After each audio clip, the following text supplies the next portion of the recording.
আওয়ামী লীগ, হিন্দু আর ভারতের এই চক্রান্ত যদি সঠিকভাবে মোকাবেলা করা না যায় তাহলে অচিরেই বাংলাদেশের অবস্থা হবে হায়দ্রাবাদের মতো। জননেত্রী শেখ হাসিনাকে দেশ থেকে সরে যেতে বাধ্য করেছেন।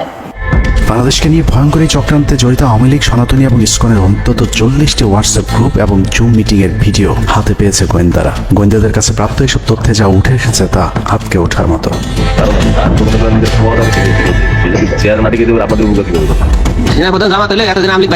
ঠিক আছে, এটা তো আমাদেরও আওয়ামী লীগেরও একটা গেম হতে পারে, বলা যায় আমার শিবিরের সব চাপা দিতে পারে, এটাও হতে পারে। এসব গ্রুপগুলোতে রীতিমতো বাংলাদেশের বিরুদ্ধে যুদ্ধের প্রস্তুতি চলছে। গ্রুপে তাদের সাথে সাবেক আওয়ামী লীগ সরকারের শীর্ষস্থানীয় নেতা থেকে বর্তমান সেনাবাহিনীতে চাকরিরত জেনারেল পর্যন্ত মাঝে মধ্যেই নাকি যোগ দিচ্ছেন। লালক ভাই থেকে শুরু করে আমাদের সুজিত দা, তারপর আরো অনেক টপ লেভেলের যারা মন্ত্রী, মিনিস্টার, প্রতিমন্ত্রী, তারপরে ইভেন কামাল ভাই।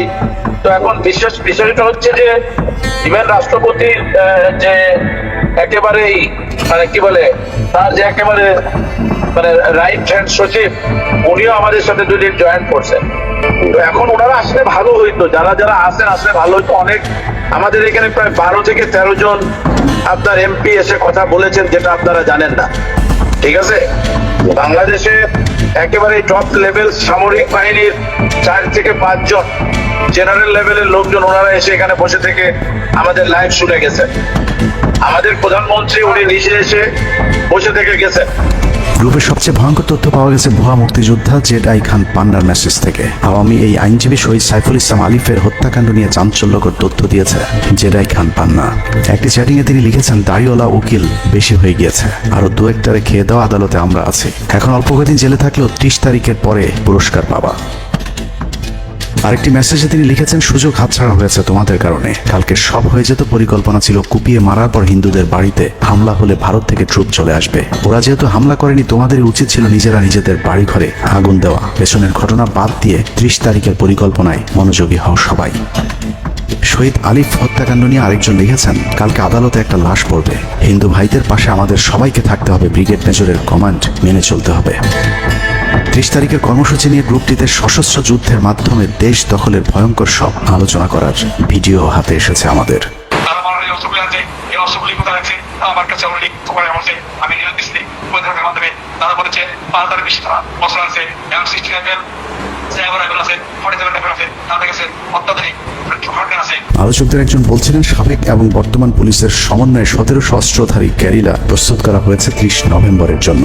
আমাদের কথা বলেছি, পুলিশ কথা বলছি, পুলিশের অনেক ব্যাপার না, প্রত্যেকটা এডুকেশন করে পুলিশ তারা এসে দিয়েছেন, ওনারা আমার সাথে কথা বলে আমাদের যোগাযোগ রক্ষা করছে। ঢাকা শহরকে কিভাবে ব্লক করা হবে সেই পরিকল্পনাও করা হচ্ছে এসব জুম মিটিংগুলোতে। আমাদের কাজ হলো আব্দুল্লাহপুর, তাজলাপুর, আশুলিয়া, টঙ্গী আছে, আরো উত্তরা, ওইটা আমরা ব্লক দিবেন, তাহলে আমরা খুব সহজে আমাদের কাজ সমাধান হবে। সশস্ত্র যুদ্ধের জন্য পুরো দেশকে মোট 10টি বিভাগে বিভক্ত করা হয়েছে, যেখানে একজন করে ব্রিগেড মেজর নিয়োগ দেওয়া হয়েছে, যাদের সবাই দেশেই অবস্থান করছেন। এর মধ্যে গ্রুপে প্রাপ্ত জেডাই খান পান্নার নম্বরটিতে মেসেজ পাঠানো হলে মুহূর্তেই সাড়া দেন তিনি। কল করতেই গড় গড় করে সবকিছু স্বীকার করেন। জেডাই খান পান্না, জি আমি তাই। 30 তারিখ 50 থেকে 80% পুলিশ, আনসার, এমনকি সচিবালয়ের আমলারাও তাদের পক্ষে মাঠে নামবে বলে স্বীকার করেন গেরিলা আক্রমণের পরিকল্পনাকারী জেডাই খান পান্না।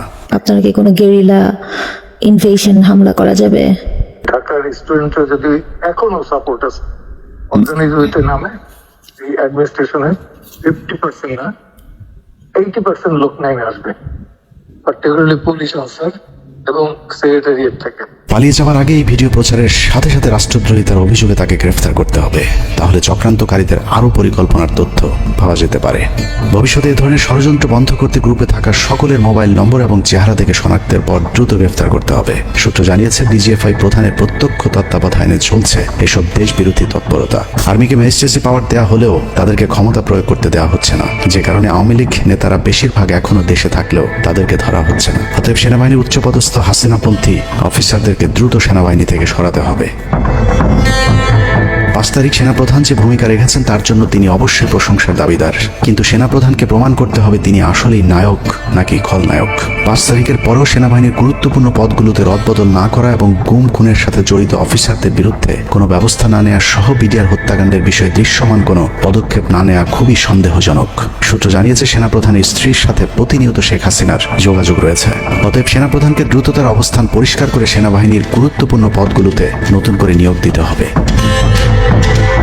সেনাবাহিনীর জুনিয়র এবং মধ্যম সারির অফিসার এবং সৈনিকদের সবসময় দেশের স্বার্থে যুদ্ধের জন্য প্রস্তুত থাকতে হবে। মনে রাখতে হবে সেনাবাহিনী আমাদের আস্থার প্রতীক। সিনিয়র অফিসারদের দেশবিরোধী আদেশ এলে সৈনিকদেরকে নিয়ে তাদেরকে প্রতিহত করতে হবে। মনে রাখতে হবে সংখ্যায় আপনাদের মতো দেশপ্রেমিকদের সংখ্যাই এখনো সেনাবাহিনীতে বেশি। দেশের যে কোনো প্রয়োজনে সেনাবাহিনী যদি জনগণকে ডাক দেয় তাহলে এ দেশের প্রতিটি মানুষ জীবন দেওয়ার জন্য প্রস্তুত রয়েছে। ডক্টর মোহাম্মদ ইউনূসের পাশে থাকা ভারতীয় গুপ্তচর আসিফ নজরুল, মিলিটারি সেক্রেটারি ফেরদৌস হাসান সেলিম এবং প্রেস সেক্রেটারি শফিকুল আলমকে দ্রুত সরাতে হবে। প্রধান উপদেষ্টার সাথে ছাত্র নেতাদের সাক্ষাতের পথ সহজ করতে হবে। আসিফ নজরুলের অসৎ উদ্দেশ্যে মাহফুজ আলমকে তার পাশ থেকে সরিয়েছে। অতএব যত দ্রুত সম্ভব মাহফুজ আলমকে আবারও বিশেষ সহকারীর পদে ফিরিয়ে আনতে হবে। গুরুত্বপূর্ণ যে কোনো সিদ্ধান্তের ক্ষেত্রে নাহিদ এবং আসিফদের মতামত প্রধান উপদেষ্টাকে গুরুত্বের সাথে নিতে হবে। জেডাই খান পান্নাদের ষড়যন্ত্র এবার সফল না হলেও এই ষড়যন্ত্র চলতেই থাকবে। বাংলাদেশের প্রতিটি মানুষকে চোখ কান খোলা রাখতে হবে, মনে রাখতে হবে শত্রু আপনাদের ঘরের কোণেই। ভারত যদি বাংলাদেশে আক্রমণ করে তাহলে সবার আগে আওয়ামী লীগ আর শ্রীকৃষ্ণের ভক্তরাই আপনার গলায় ছুরি ধরবে। অতএব শত্রুরা যেন আবারও বাংলাদেশের স্বাধীনতাকে ভারতের কাছে বিক্রি করতে না পারে সেদিকে সবাইকে লক্ষ্য রাখতে হবে। আল্লাহ হাফেজ।